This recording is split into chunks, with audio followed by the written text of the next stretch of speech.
Usisahau kusubscribe, like na kucomment.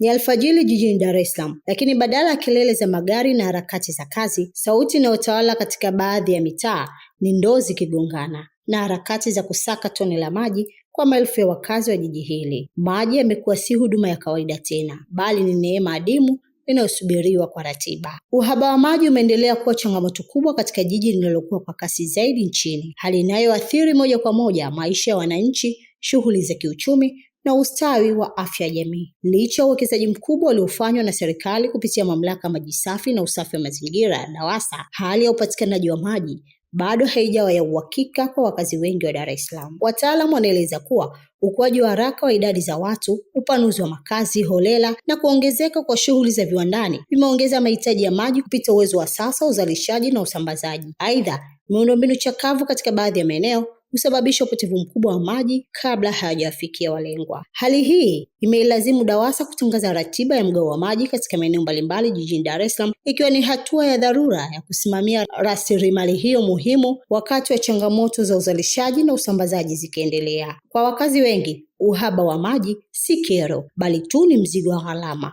Wananchi hulazimika kununua maji kwa bei ya juu kutoka kwa wauzaji binafsi, hali inayoongeza gharama za maisha, hasa kwa kaya zenye kipato cha chini na yenye familia kubwa. Sekta ya afya pia imeathirika, kwani uhaba wa maji safi na salama huongeza hatari ya kupambana na magonjwa ya mlipuko, huku usafi wa mazingira ukiwa hatarini. Shule, hospitali, migahawa na viwanda vidogo vimekuwa vikifanya kazi chini ya hali ngumu, wakati mwingine kulazimika kupunguza au kusimamisha huduma. Serikali kupitia DAWASA imeendelea kuchukua hatua mbalimbali, ikiwemo kuimarisha uzalishaji wa maji, kupanua mtandao wa mabomba, kujenga na kuboresha matenki makuu ya kuhifadhia maji, pamoja na kusambaza maji kwa ratiba ili kuhakikisha usawa katika upatikanaji wake. Hata hivyo, juhudi hizi bado zinakabiliwa na changamoto za kifedha, miundombinu ya zamani na mabadiliko ya tabia nchi yanayoathiri vyanzo vya maji. Wadau wa sekta ya maji wanasema kuwa suluhisho la kudumu linahitaji uwekezaji mkubwa na wa muda mrefu, ikiwemo ulinzi wa vyanzo vya maji,